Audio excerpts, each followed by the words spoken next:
नमो बुद्धाय, नमो बुद्धाय, नमो बुद्धाय।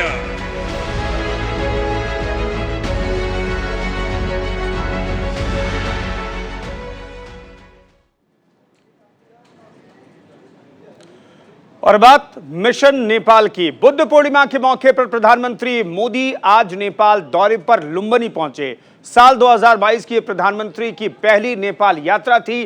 प्रधानमंत्री मोदी ने यहां भगवान बुद्ध की जन्मस्थली का दौरा किया। इसके बाद पीएम मोदी और नेपाल के प्रधानमंत्री शेर बहादुर देउबा के बीच द्विपक्षीय वार्ता हुई। इस दौरान 6 अहम समझौतों पर हस्ताक्षर हुए।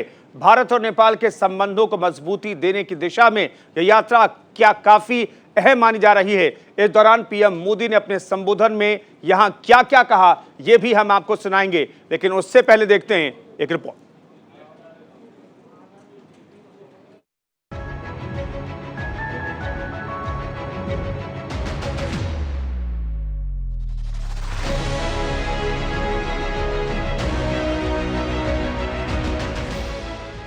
बुद्ध पूर्णिमा पर प्रधानमंत्री मोदी का दौरा खास संदेश लेकर आया है। संदेश शांति का, संदेश भाईचारा का और संदेश दो देशों के रिश्तों को मजबूत बनाने का। प्रधानमंत्री मोदी इन्हीं मुरादों के साथ बुद्ध पूर्णिमा के मौके पर नेपाल की धरती पर पहुंचे। दरअसल मौका भगवान बुद्ध के 2566वीं जयंती का था और इस दिन प्रधानमंत्री मोदी के बुद्ध की जन्मस्थली से लेकर महापरिनिर्वाण स्थली तक की यात्रा लिहाजा ये अपने आप में एक ऐतिहासिक यात्रा बन गई। प्रधानमंत्री नरेंद्र मोदी सुबह करीब 8 बजे वायुसेना के विशेष विमान से दिल्ली एयरपोर्ट से कुशीनगर एयरपोर्ट के लिए रवाना हुए। सुबह उनका विमान कुशीनगर इंटरनेशनल एयरपोर्ट पर पहुंचा। 5 मिनट यहां ठहरने के बाद करीब 9:30 बजे वायुसेना के हेलीकॉप्टर से पीएम मोदी नेपाल के लुम्बिनी पहुंचे। पीएम मोदी के आगमन को देखते हुए यहां सुरक्षा के कड़े प्रबंध किए गए थे। जमीन से आसमान तक हवाई सर्विलांस टीम के खुफिया कैमरों की नजर चौकस थी। सबसे पहले आपको दिखाते हैं प्रधानमंत्री नरेंद्र मोदी जब नेपाल के लुम्बिनी पहुंचे तो नेपाल के प्रधानमंत्री शेर बहादुर देउबा ने उनका कैसे स्वागत किया। भव्य स्वागत से अभिभूत प्रधानमंत्री ने नेपाल के प्रधानमंत्री शेर बहादुर देउबा को भव्य स्वागत के लिए धन्यवाद दिया और ट्वीट कर आभार जताया और कहा, नेपाल के लोगों के बीच आकर बहुत खुशी हुई। एयरपोर्ट से प्रधानमंत्री मोदी लुम्बिनी गए जहां भगवान बुद्ध का जन्म हुआ था। पीएम नरेंद्र मोदी ने यहां बौद्ध संस्कृति और विरासत केंद्र की नींव रखी।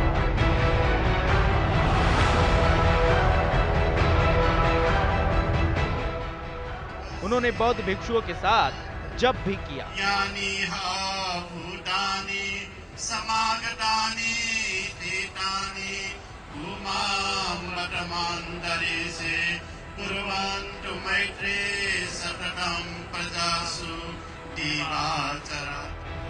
इस दौरान नेपाल के पीएम शेर बहादुर देउबा और उनकी पत्नी भी उनके साथ मौजूद रहे।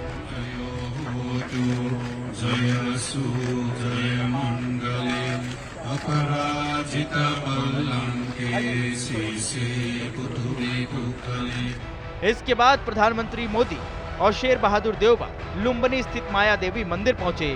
दोनों ने मिलकर पीपल के वृक्ष को पानी दिया।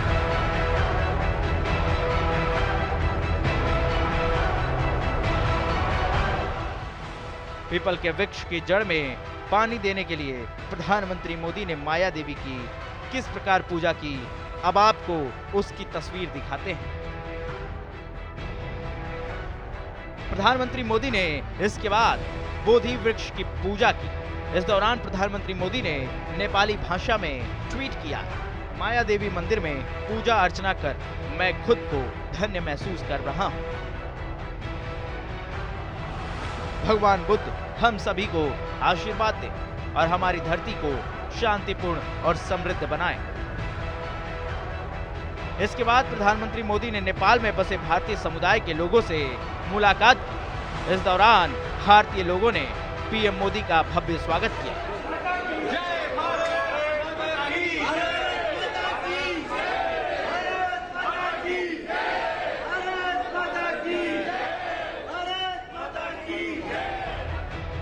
इसके बाद भारतीय प्रधानमंत्री नरेंद्र मोदी और नेपाल के प्रधानमंत्री शेर बहादुर देउबा के बीच द्विपक्षीय वार्ता हुई। इस वार्ता में दोनों देशों का प्रतिनिधिमंडल हिस्सा लिया। समझौतों पर हस्ताक्षर और फिर संबोधन के बाद प्रधानमंत्री मोदी स्वदेश के लिए रवाना हो गए। जाहिर है प्रधानमंत्री मोदी की यात्रा एक यादगार यात्रा बन गई। बुद्ध की जन्मस्थली से लेकर महापरिनिर्वाण तक यात्रा करके प्रधानमंत्री मोदी ने शांति और भाईचारे का अनोखा संदेश दिया।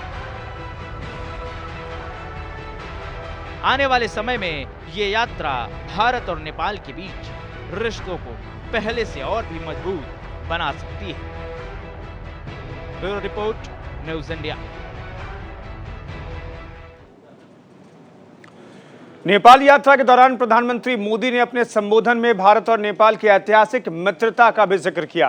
प्रधानमंत्री ने कहा कि भारत में सारनाथ, बोधगया और कुशीनगर से लेकर नेपाल में लुम्बिनी तक भगवान बुद्ध से जुड़े स्थान हमारी साझी विरासत का प्रतीक हैं। हमें अपनी विरासत को सहेज कर रखना चाहिए और इसे और समृद्ध करना चाहिए। इसके अलावा प्रधानमंत्री मोदी ने यह भी कहा कि अयोध्या में राम मंदिर बनने से नेपाल के लोग भी बेहद प्रसन्न हैं।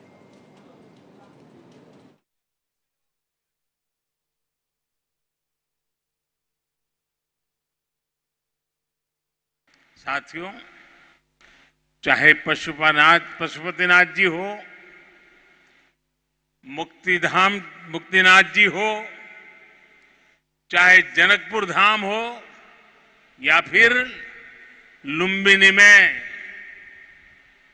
जब जब नेपाल आता है, नेपाल अपने आध्यात्मिक आशीर्वाद से मुझे कृतार्थ करता है।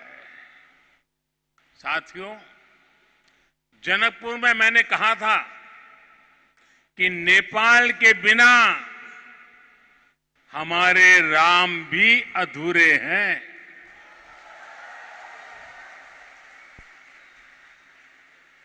मुझे पता है कि आज जब भारत में भगवान श्री राम का भव्य मंदिर बन रहा है तो नेपाल के लोग भी उतना ही खुशी महसूस कर रहे हैं। साथियों, नेपाल यानी दुनिया के सबसे ऊंचे पर्वत सागर माथा का देश। नेपाल यानी दुनिया के अनेक पवित्र तीर्थों, मंदिरों और मठों का देश। नेपाल यानी दुनिया की प्राचीन सभ्यता, संस्कृति को सहेज कर रखने वाला देश। नेपाल आउँदा मलाई कुनै राजनीतिक भ्रमण भन्दा अलग औटा छुट्टै आध्यात्मिक अनुभूति हुन्छ। भारत और भारत के लोगों ने हजारों सालों से नेपाल को इसी दृष्टि और आस्था के साथ देखा है। मुझे विश्वास है अभी कुछ समय पहले जब शेर बहादुर देउबा जी, श्रीमती आरजू देउबा जी भारत गए थे और जैसा अभी देउबा जी ने वर्णन किया बनारस का, काशी विश्वनाथ धाम की यात्रा की थी, तो उन्हें भी ऐसी ही अनुभूति भारत के लिए भी होना बहुत स्वाभाविक है।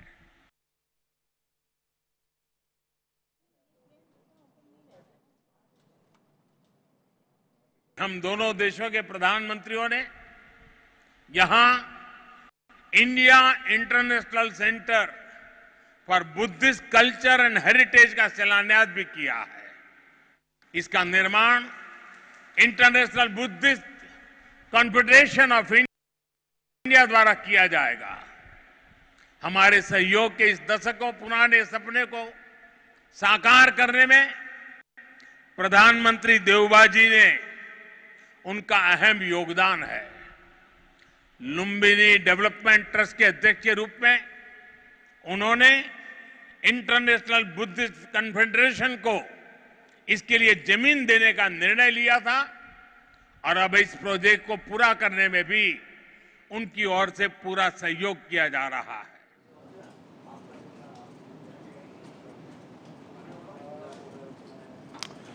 इधर कुशीनगर में हमारे सहयोगी नागेंद्र मणि त्रिपाठी ने बुद्ध पूर्णिमा के महत्व और पीएम मोदी की नेपाल यात्रा के संबंध में बौद्ध भिक्षु भंते बुद्धि सागर गौतम से खास बातचीत की।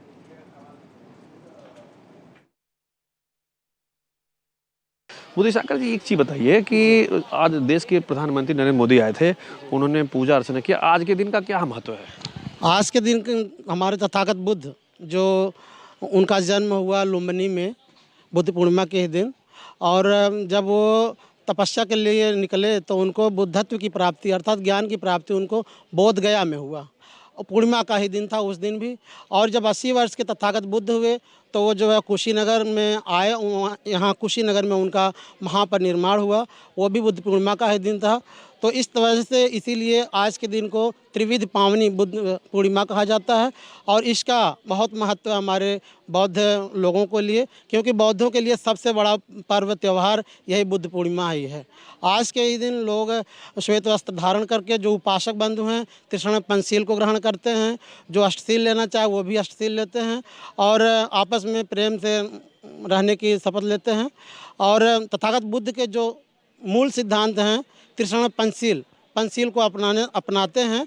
और अगर त्रिशरण पंचशील को लोग अपनाते हैं तो उनका वास्तव में जीवन मंगलमय होगा, खुशहाल होगा, क्योंकि पंचशील के माध्यम से तथागत बुद्ध ने यही संदेश दिया है कि हम चोरी नहीं करेंगे, हम व्यभिचार नहीं करेंगे, हम नशीली वस्तुओं का सेवन नहीं करेंगे और किसी भी प्राणी का हिंसा नहीं करेंगे। अगर वास्तव में कोई भी व्यक्ति हुआ, अगर वो इन पांचों सिद्धांतों का मूल रूप से पालन करता है तो वह भारतीय संविधान के सही मायने में वो पालन करता है। अगर सभी लोग इसको पालन करते हैं तो हमारा पूरा भारत बुद्धमय होगा, पूरा विश्व बुद्धमय होगा, पूरे विश्व में शांति होगी। और शांति के लिए एक ही धर्म है, वो है बौद्ध धर्म। अगर सभी लोग बुद्ध के सिद्धांतों को अपनाते हैं वास्तव में चारों तरफ शांति होगी, चारों ओर खुशहाली होगी। Nagendra Mani Tripathi, news India, Kushinagar. प्रधानमंत्री नरेंद्र मोदी बुद्ध पूर्णिमा के मौके पर नेपाल के लुम्बिनी पहुंचे। पीएम मोदी का यह दौरा नेपाल के प्रधानमंत्री शेर बहादुर देउबा के खास निमंत्रण पर हुआ। दरअसल पीएम मोदी का यह 5वां नेपाल दौरा रहा। पीएम के इस यात्रा के दौरान भारत नेपाल के रिश्तों की नई इबारत लिखी गई है। इससे पहले जब जब प्रधानमंत्री मोदी नेपाल पहुंचे, कैसे दोनों देशों के बीच रिश्ते मजबूत होते चले गए, देखिए इस रिपोर्ट। बुद्ध पूर्णिमा पर पीएम मोदी पहुंचे लुम्बिनी। माया देवी मंदिर में की अर्चना आराधना। भारत हमेशा अपने पड़ोसियों से बेहतर संबंध चाहता है और अपने इसी इरादे को पूरा करने के लिए हर स्तर पर रिश्तों पर जोर देता है। प्रधानमंत्री मोदी गाहे बगाहे पड़ोसी मुल्क के दौरे पर जाते रहते हैं। मोदी जब पहली बार प्रधानमंत्री बने तो सबसे पहले भूटान गए और उसी साल 2 बार नेपाल दौरे पर भी पहुंचे। नेपाल से पीएम मोदी हमेशा पुराना नाता बताते आए हैं। इस सिलसिले में एक बार फिर प्रधानमंत्री बुद्ध पूर्णिमा के अवसर पर नेपाल पहुंचे। पीएम मोदी की ये 5वीं नेपाल विजिट थी। बुद्धिस्ट सर्किट ऑलरेडी डेवलपमेंट कर रहे हैं। अभी मैं बताया देश में लगभग 10 प्रांतों में जो बुद्ध भगवान जी का जिधर जिधर उनका पैर रखे हैं उस सब जगह हम डेवलपमेंट कर रहे, पैसे दे रहे और बुद्धिस्ट सर्किट के नाम पर उसको विकास कर रहे। आने वाले दिन में अभी 3 यूनिवर्सिटीज है, इंस्टीट्यूशंस है। आने वाले दिन में टूरिज्म दृष्टिकोण से ही नहीं, आध्यात्मिक दृष्टिकोण से और बुद्ध का विश्वव्याप्ति करने का दृष्टिकोण से हम उसको अच्छे विकास करने वाले, क्योंकि बुद्धिज्म हमारा भारत का विरासत है। भारत नेपाल के बीच हमेशा से बेहतर संबंध रहे, लेकिन 2018 में केपी ओली के प्रधानमंत्री बनने के बाद दोनों देशों के रिश्तों में खटास आ गई। भारत के लिए स्थिति उस वक्त असहज हो गई जब कैलाश मानसरोवर यात्रा के लिए लिपुलेख धाराचूला मार्ग के उद्घाटन करने के बाद नेपाल ने इसे एक तरफा गतिविधि बता दिया और ऐतराज जताया। पीएम मोदी देवबा की केमिस्ट्री बेमिसाल, लेकिन ओली के हटने के बाद 2021 में शेर बहादुर देवबा 5वीं बार नेपाल के प्रधानमंत्री बने। देवबा और पीएम मोदी में केमिस्ट्री बेहतर बनी। 2014 में पीएम बनने के बाद मोदी 2 बार नेपाल गए। उस वक्त सुशील कोइराला नेपाल के पीएम थे। 2018 में भी प्रधानमंत्री 2 बार नेपाल पहुंचे। ऐसे में पीएम मोदी का एक बार फिर नेपाल जाना जाहिर करता है कि नेपाल रिश्तों की लिस्ट में क्यों सबसे ऊपर है। नेपाल और भारत के बीच न केवल मित्रता का रिश्ता है बल्कि भाई बहन परिवार का रिश्ता है और ये परिवार के रिश्ते जो हैं, भाईचारे के रिश्ते जो हैं वो बने रहें। और ऐसे में 2019 के बाद प्रधानमंत्री जी का पहला दौरा है और वो भी लुम्बिनी, और वो भी आज के इतने पवित्र दिवस पर। आइए आपको ग्राफिक्स के जरिए बताते हैं कि कब पीएम मोदी नेपाल पहुंचे और उनकी इस यात्रा की क्या खासियत रही। 17 साल बाद कोई भारतीय पीएम नेपाल पहुंचा। पीएम मोदी के इस दौरे में बहुपक्षीय यात्रा पर जोर। यात्रा के दौरान पीएम मोदी पशुपतिनाथ मंदिर भी गए। $1 अरब का कर्ज नेपाल को देने की घोषणा। नेपाल में राजमार्ग के विकास के लिए सहायता दी। 4 महीने बाद पीएम मोदी फिर नेपाल पहुंचे। काठमांडू में सार्क सम्मेलन में शिरकत की।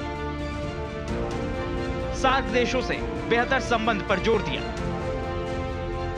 व्यस्त कार्यक्रम के कारण जनकपुर नहीं जा सके।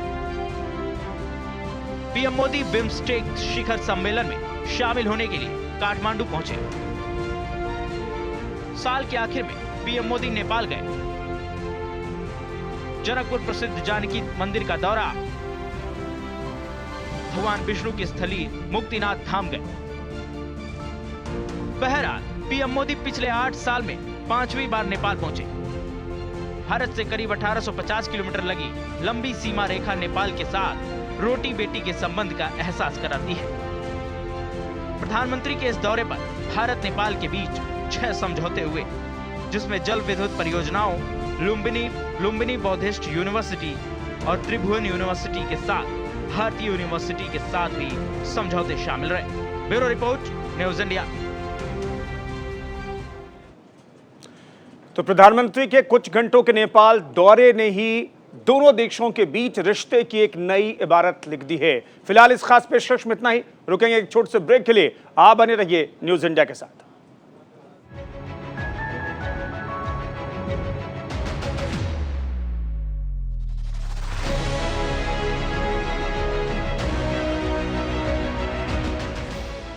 नमो बुद्धाय, नमो बुद्धाय, नमो बुद्धाय।